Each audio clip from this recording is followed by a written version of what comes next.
Hey, welcome. I'm back, and as promised, this time I'm going to talk about the principle of equivalent resistances. In particular, this video I'm going to do series equivalent resistance, and I think the next one I'll do parallel. So I think these two will be relatively shorter videos, but they're super important and we'll apply these concepts forever in electrical engineering. So let me go ahead and draw out a scenario so I can introduce what I'm talking about. Okay, here we go. I've drawn out an example circuit here. And first, let me apologize if my voice sounds a little weird today. I feel kind of sick, so I hope that doesn't get in the way of this video too much. But anyway, let's say that I had this example circuit here, and we wanted to work with this somehow. Let's say that, well, let me phrase it this way. What if I asked you to attach a voltage source, like so, a known source, so let's say this source has voltage V with the given polarity, but then I asked you what current flows into the rest of the circuit, and let me kind of divide this like this, just so it's a little bit more clear what I'm talking about. We have a given circuit here that has some resistance or combination of resistors or resistances, and then I'm attaching a known voltage and asking you what the current that flows into this circuit is. Well, I guess my question is, how would you do it? How would you calculate exactly what this current is? And if you think back to all the example videos I've done so far, I think you probably have a pretty good idea what you would do. You'd start working through a series of Kirchhoff's voltage and current laws, solving through equations and finding voltages and currents across every resistance and working backwards and adding up. Eventually, you would get the answer. You can totally solve this in that way, and then you can find this current I that comes out of the source, the total current in the circuit. And that works, that's fine. But sort of an alternate approach would be to compute some equivalent resistance for this entire network or this entire circuit or this entire load on this source. So what I'm saying is everything within the dashed lines, this box here, we can come up with some equivalent resistance for this entire box, everything inside here, and then essentially model our circuit as such, where we've replaced everything inside the dashed lines with a single resistor symbol, an REQ. I'm saying this is an equivalent resistance, R equivalent, that models this entire network inside this box. And so depending on your application or the scenario in which you're working, you might not actually care about the specifics of this circuit. You don't care necessarily how many resistors there are inside this box and in what way they're connected. Depending on the scenario, you might just care, what their total effective or equivalent resistance is. And in this scenario, you would use that knowledge to just compute this current.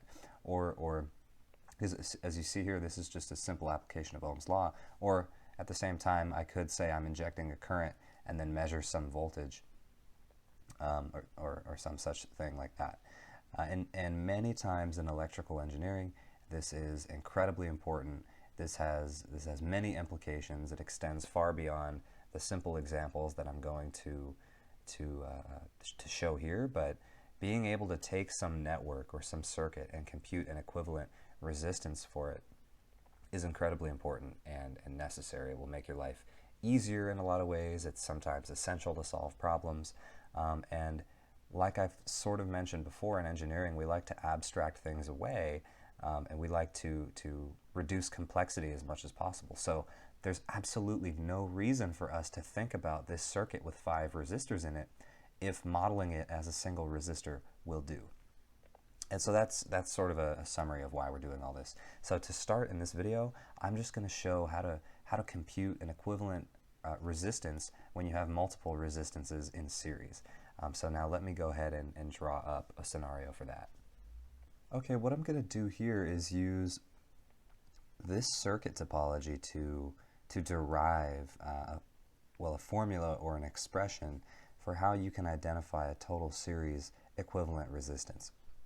And so this is going to be multiple applications of Ohm's law to show how resistances behave in series here. So to start, I'm saying we have a voltage that we're applying across R1, R2, R3 in series like this, and we know that there's some resultant current that flows, right? So let me start by denoting the voltage across each resistor. So I'm going to say V1 here across R1 with this polarity, which, as we know, this makes sense in this scenario. There's another voltage here, V2, and another voltage here, V3. And so this here, if you think about the fact that there's this source voltage V, and then a resulting voltage across each resistance, we can just apply a quick KVL to express these voltages in terms of each other. So we know that the sum of the voltages around this loop are zero, or rather this source voltage will equal the sum of all these voltage drops across resistances. So we know that V equals V1 plus V2 plus V3. Okay, so that's our Kirchhoff's voltage law for this circuit. But now we want to relate what we're trying to do here is relate this VI, this voltage current relationship entering this circuit, to the resistances themselves. So using Ohm's law, we have another way that we can express these voltages. So we know symbolically these resistances are R1, R2, R3, and we know some current flows through them, right? And they all share the same current, it's I. So another way to write each of these voltages, if you allow me to just continue with this expression, well, V1, by virtue of Ohm's law, is just equal to I times R1. So the voltage across R1 is its resistance times the current that flows through it. So this is just I times R1. And similarly for V2, the voltage across V2 is the current through it times its resistance, I times R2, and V3 is I times R3. So again, we have this expression. So this total voltage that I'm applying to the circuit is equal to this expression here. And with a little bit of quick math, I can factor out this current from this expression and show this right here, where the voltage that I'm applying is equal to the total current that flows times the sum of the resistances in the circuit. And now if I just rearrange this one more time, V over I equals R1 plus R2 plus R3. Now think about that for a second. That means that this voltage that I apply, the relationship that it has with the resulting current that flows from it, is dependent upon or equal to the sum of these three resistances. So these three resistances are in series, and the total volt-amp ratio or relationship that the source voltage and current have with each other when loaded by these three resistances in series is equal to their sum.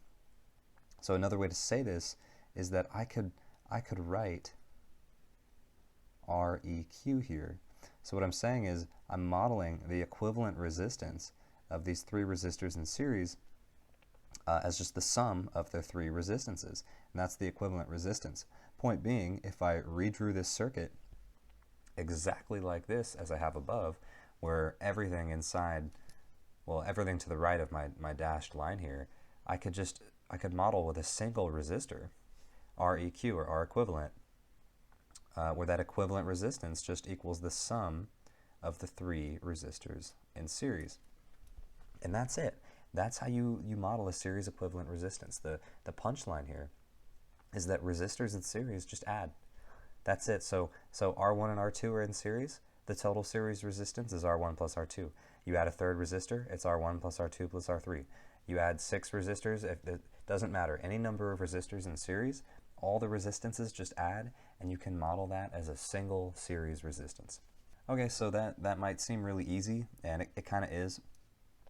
It might seem trivial in this case, and maybe a little bit intuitive if you think about how I've defined resistance physically many, many videos ago. But you need to get used to deriving things in this way. So this is something that we're going to do all the time, work with voltages and currents, and a lot of times where intuition fails you, if you can't follow this intuitively, you might find that working through the algebra will show you the answer regardless. But in this case, I think this one is very intuitive, so I think each step here sort of makes sense. What I'll do in the next video is show a similar derivation for parallel equivalent resistances. And then if you take a look here at this circuit that I drew to begin with, what this will boil down to is solving for series and parallel equivalent resistances, and I'll actually show how to model this entire circuit here as a single resistor once we learn how to combine resistances in parallel as well. So, okay, thanks for watching this video. I hope this was helpful. Let me know if there's anything I can do to improve, or if there's anything in particular you want to see. Otherwise, I hope you have a great day, and thanks for watching.